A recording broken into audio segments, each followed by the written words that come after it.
help the world, and what he wanted to do was try to heal the brokenness of the world. And so he did that.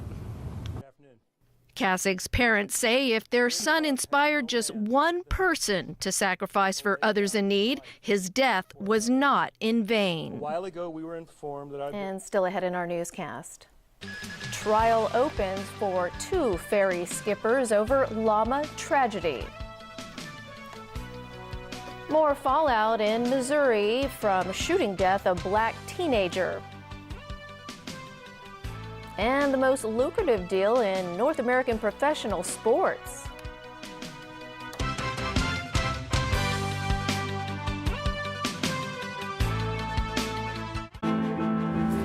War and peace, Downton still stands and the Crawleys are still in it.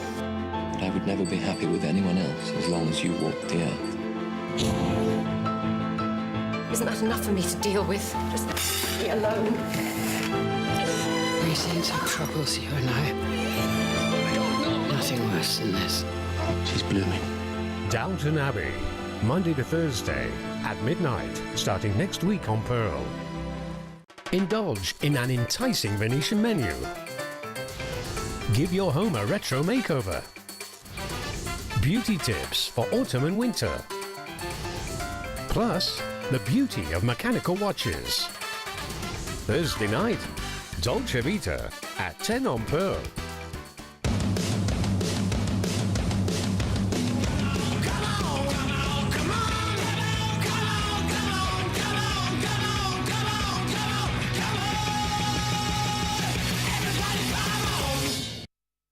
London, the capital of fashion and quirkiness. This is where you can be a bit artistic. Indulge in the city's vibe with Rachel's London-inspired recipes. This is turning out to be one good-looking chili.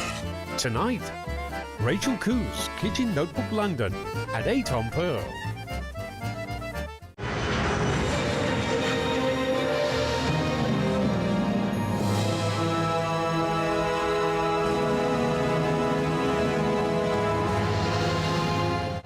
The time now is 7:47. The time check was brought to you by Seiko.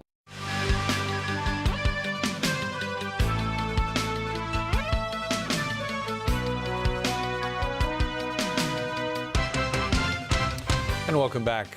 The trial began today for the captains of the 2 vessels involved in a collision off Llama Island in 2012 that left 39 people dead. The prosecution said the Llama 4 wasn't steered properly and the Sea Smooth was traveling too fast. Stephanie Choi reports. Both Chow Chi-wai, captain of Llama 4, and Lai Sai-ming, captain of Sea Smooth, had earlier pleaded not guilty to 39 counts of manslaughter and endangering the safety of others at sea. In his opening statement, prosecutor Andrew Bruce said according to international regulations, if 2 vessels are at risk of collision, their coxswains should steer them to the right.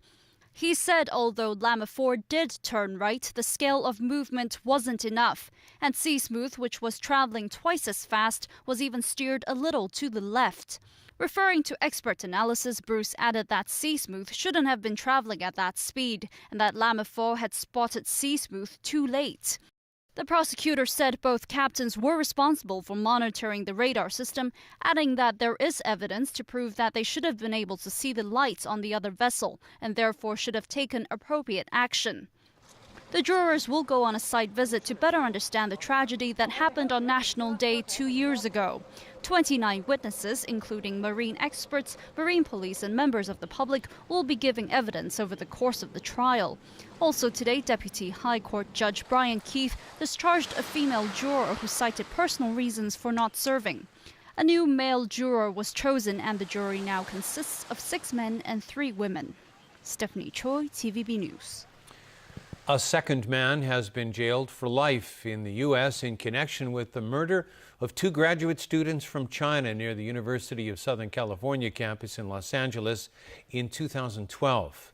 Chu Ming and Wu Ying, both 23 years old, were gunned down in a botched robbery attempt as they sat together in a car. Javier Bolden was sentenced to multiple life terms in prison and won't be eligible for parole. The case has fueled concerns on the mainland about the safety of students abroad.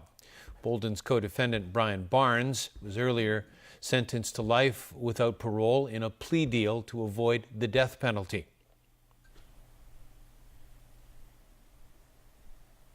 And staying in the U.S., the governor of Missouri has declared a state of emergency ahead of a grand jury decision on whether a white police officer will be charged in the fatal shooting of an unarmed black teenager back in August.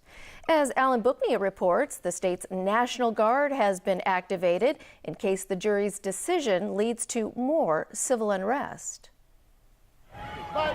There were demonstrators outside the courthouse Monday where the jury is deliberating the evidence it's heard. The grand jury only decides whether charges should be laid. The shooting of 18-year-old Michael Brown in August led to violent protests in the mainly black St. Louis suburb of Ferguson. His killing by Officer Darren Wilson stirred long simmering racial tensions in Ferguson, where the police force is almost entirely white. The point won't be made until that cop is indicted. The point won't be made until justice is served, until we can stop the number of black men laying in the street.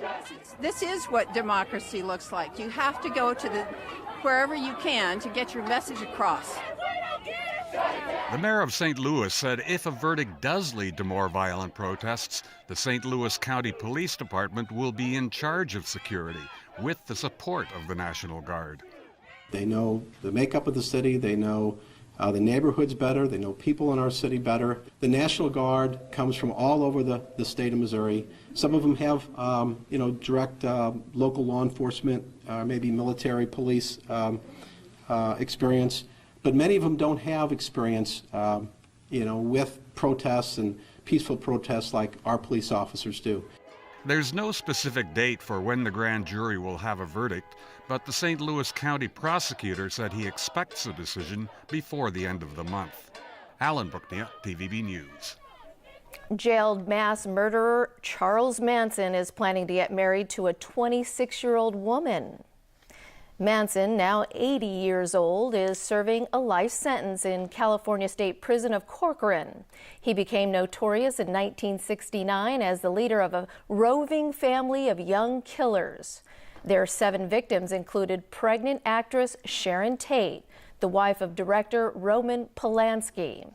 Manson's bride-to-be is Afton Elaine Burton, who spent the past 9 years trying to get him exonerated. A marriage license has been issued, but because Manson is a life prisoner with no parole date, no conjugal visits will be allowed. A little frustrating for him. I understand you have some frustration to report? Yes, the Lakers' Jeremy Lin has expressed frustrations with his struggling team. Los Angeles is off to its worst start in franchise history at 1-9. Lin seemed to imply, among other things, that Kobe Bryant is shooting too much. Such a deep-rooted issue. There's so many things wrong right now, and at the top of the list, I would say communication, trust, and effort. And in action from last night, the Portland Trailblazers rallied from a double-digit deficit to beat the New Orleans Pelicans, and Jamison Wong has highlights. Anthony Davis flying high for the Pelicans. New Orleans led early. Yes, Pelicans can fly. I checked online. Pelicans and Anthony Davis. Portland closed the gap to 7 at the break. Damian Lillard and 1. The Pelicans led by 16 points in the third. Davis finished with a game-high 31 and 11 boards. 23 for AD. Blazers, though, outscored the visitors 34-13 in the fourth. Lillard with a team-high 24. Power forward LaMarcus Aldridge added 22 and 9.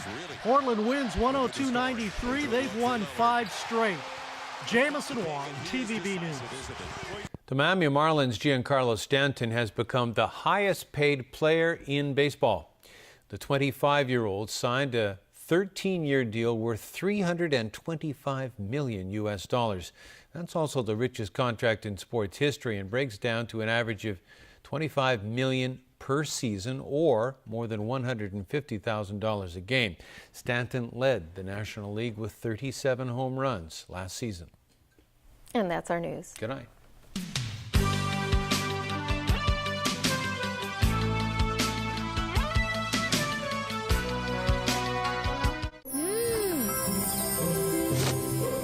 傷風感冒好返，龍痰仲未清。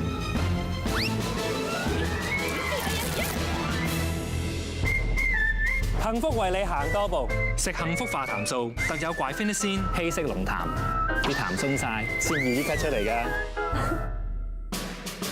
幸福為你行多步。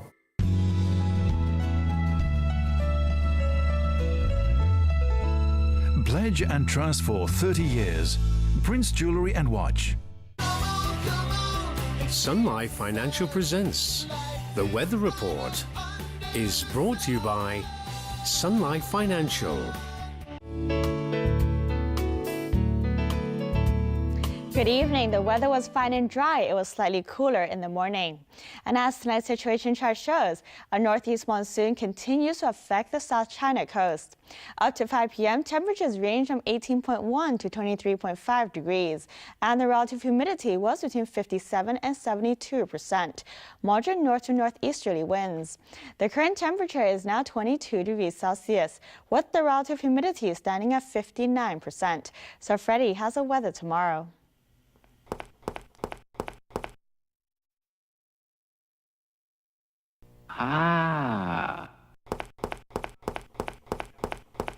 It will be fine and dry, slightly cooler tonight and tomorrow morning. Temperatures will range between 18 and 23 degrees. It will be fine on Thursday. Temperatures will rise slightly in the next few days. Tomorrow's air quality health index will range from low to moderate. The maximum UV index forecast for tomorrow will be about 6. And here's the latest global weather update. Cloudy in Shanghai and Xiamen. Sunny in Guangzhou, cloudy in Chengdu.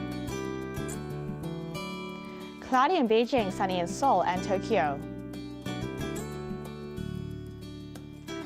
Bright in Bangkok, cloudy in Ho Chi Minh City. Thunderstorms in Kuala Lumpur, rain in Jakarta. Bright in New Delhi, sunny in Karachi, bright in Mumbai. Bright in Cairo. Showers in Brisbane, sunny in Sydney and Melbourne. Cloudy in Toronto and New York. Cloudy in Vancouver, sunny in San Francisco and Los Angeles. Cloudy in London, Paris, Amsterdam and Frankfurt, bright in Zurich. That's the weather. Have a lovely evening.